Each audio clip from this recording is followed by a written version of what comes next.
Hi everyone, welcome back to our RBT training. So in our previous videos, we touched base on man training and why man training is such a pivotal part of acquiring language for some children. And so to follow up with that, I wanted to talk in general about some strategies that go along with, and not just strategies, but knowledge that might be helpful in you understanding why children also might not be listening to you, or why you might be struggling to really communicate with them, whether it's in the classroom environment or with the home environment, and go over a few things. Some words that you've already heard in our training because we've gone over some of those verbal operants. Remember Skinner's operants. But explain it in a little bit more depth. And also show you some strategies or things that you can use to help bridge that communication gap, okay? So as we've talked about, there are two types of communication primarily, okay? There's expressive language and receptive language. We've been over this thoroughly when we did our DTI program piece, right? We talked about all the different ways that we can teach expressive language, like, what is it? Car. Good, it is a car, okay? Or with man training, eliciting a response from them, getting them to request something, getting them to express their wants and needs.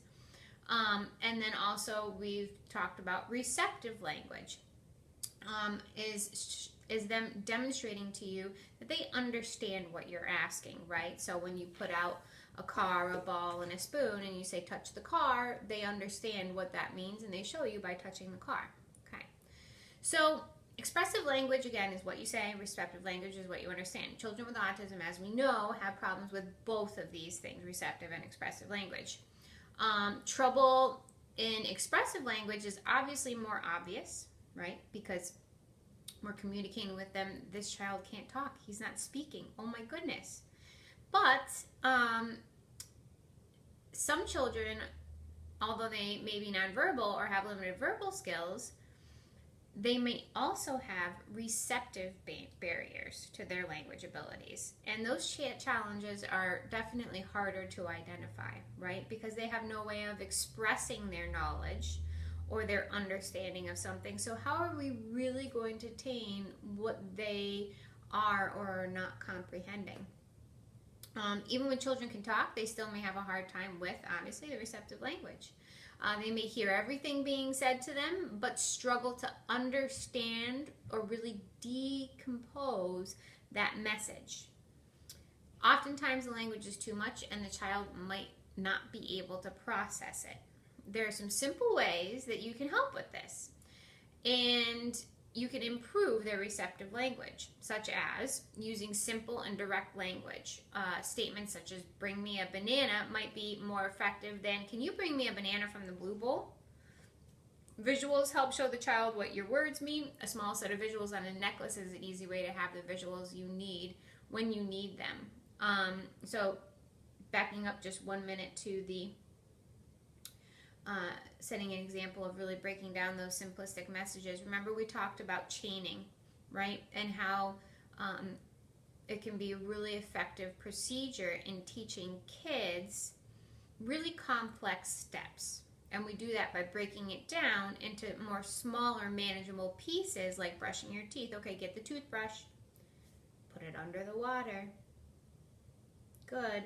Turn off the water, right? We teach those in isolations and then we put it all together, brush your teeth. Well, the same can be done with language. We can break it down into those very simple steps. That's why a lot of the time you'll hear first this, then that, or just simple phrases with a carrier phrase and an object, get the, give me, okay? Because kids are going to be much more likely to respond to those simple phrases. I think we often forget too that with our children with autism and then other kids that have disabilities, there's a lot of sensory processing things going on, right? They're going to be much more likely to be in tune or maybe thinking about what's going on inside of their bodies or whatever's inside of their mind, versus really paying good attention to everything you're saying. So maybe all they can handle is literally a one step before they check out, okay? Equally so, kids with ADHD, it's the same thing. They may really try to be active listening, but their ability to maintain attention is pretty small. So keeping things in very short and discrete sentences is really going to be beneficial when you're working with our friends. And we said, using visuals. Visuals is also another great strategy. You'll see these a lot in the classroom environment. Visuals of all types. But one that I think is most integral is having either a stack of pictures that are on a keychain loop, just a regular circle, silver. You can get them from the hardware store, or CVS sometimes even has them. Punch a hole in the corner, and then you put them all on a ring. And you can flip through for those pictures. And this way you show them to the child to aid in their comprehension. So for example, if it was time to go to the gym, and you were about to make that transition, you would take your ring, flip to the gym picture, and say, look, it's time for the gym, right? Because that picture is going to help them comprehend, receptively take in that information. We can also use visuals to show important rules or behavioral contingencies, right? So maybe we have a picture of going out to the playground. For some children who have had a hard time, there's those giant playgrounds that have like middle school playground material and then the elementary playground material. And everybody wants to play on the middle school stuff because it's huge and it's awesome and it's fun. But unfortunately, it is not safe for our smaller friends. So what I've done in the past is I've brought out a visual with me. Look, this is not available. Literally a picture of the middle school playground with an X on it. But on the other side, a big smiley face over it. These are the places we can go on this swing, we can go on this slide, we can go on the teeter-tot or this walkabout, okay? And those visuals just help comprehend exactly what your behavioral expectations are. Another one I'm sure you're familiar with is you've seen the behavioral reminders. No hitting, no kicking, no punching, those visuals. Sometimes I like to stay away from the negatives, and just give behavioral reminders about the positive expectations, the things that we would hope. Like, okay, I hope you have good hands, you're going to have a quiet mouth, and you're going to have a safe body, right? And then also sometimes we take those visuals a step further and we make them contingent upon something using some sort of token economy. Remember we talked about that in the past, how we can have those same three things, having a quiet voice, calm body, and I forgot what the other one was, but those three contingencies, if you have these behaviors, after you get 5 tokens, maybe they get a token every 5 minutes, so 1-to-5 ratio, you get all 5 at the end of those 25 minutes. You can trade it in for a small edible or a preferred activity, okay? So we can use visuals in a variety of ways to help them navigate their behaviors. And also, as we talked about before, we've gone over using a visual schedule of some sort. Visual schedules are incredibly important. We'll talk about independence in a minute. Not only with that, but just again, to gain comprehension about what your expectations are of them. And for them to start to gain, okay, I can predict, I know what's coming in my future because I can look at the visual. Because talking with a child about what's going to come in an hour or what's going to come in 3 hours or what's going to come at the end of the day is far too abstract. But using visuals really creates a nice concrete expectation for them that they can refer to or you can refer to when needed. All right, so some ways that we can help bridge that gap in communication other than using those simple visuals. If a child can't talk or is completely nonverbal or maybe only have some verbal skills, they might use some sort of communication system. You imagine how frustrating it would be to not be able to communicate your wants and needs, especially if you had the mental ability to. Communication system helps get rid of that frustration, which is fantastic. Communication systems are PECS, Picture Exchange Communication System. We've been over those a little bit.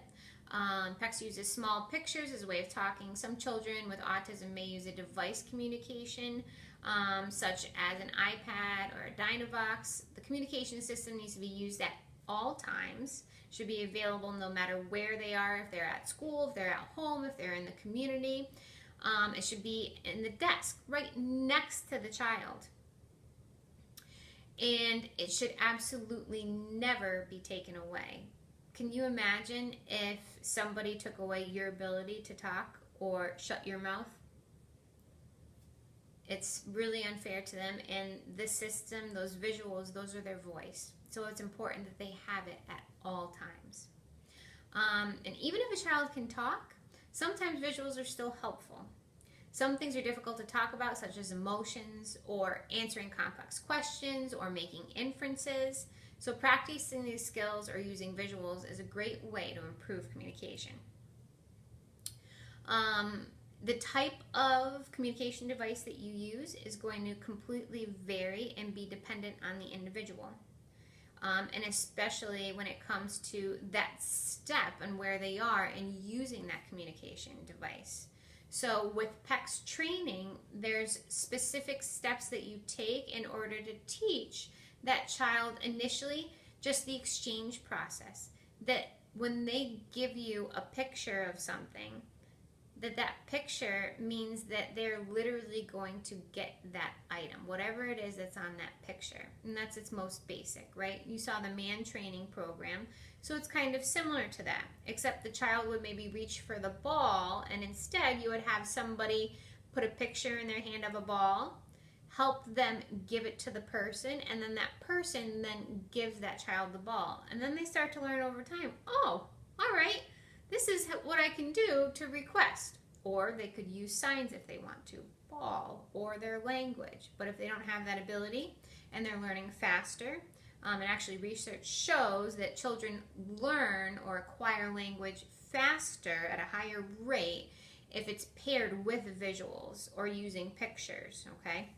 So that's why you'll see some kids that even though they have a little bit of that verbal ability, you'll use that picture exchange system because it increases their ability to learn fast.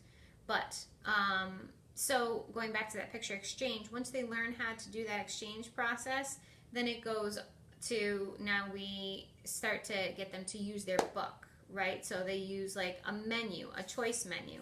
And then they start learning, oh, okay, I can go and I can choose from a variety of pictures, take the one that I want, and then give it to the person and get it.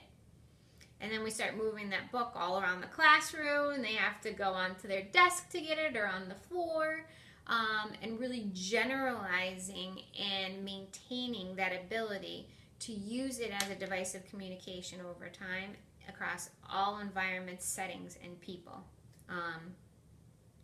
If a book doesn't work for a kiddo, sometimes we'll just go right to an augmentive or some sort of like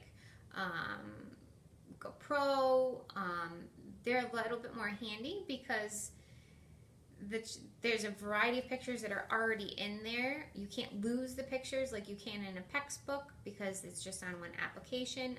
But the tricky part is that it takes someone who is pretty good with technology to be able to navigate it, or at least have the availability to do to invest in some training time and how to put together that program for the kiddo on the electronic platform and be able to use it. Plus, you have to know that it can go everywhere and anywhere with the child. So depending on the student's needs and the availability of monetary funds and things like that, the communication system that they'll use will differ considerably. But equally, all is important because communication, as we know, is incredibly key in decreasing behaviors and increasing the people who we work with lives as a whole.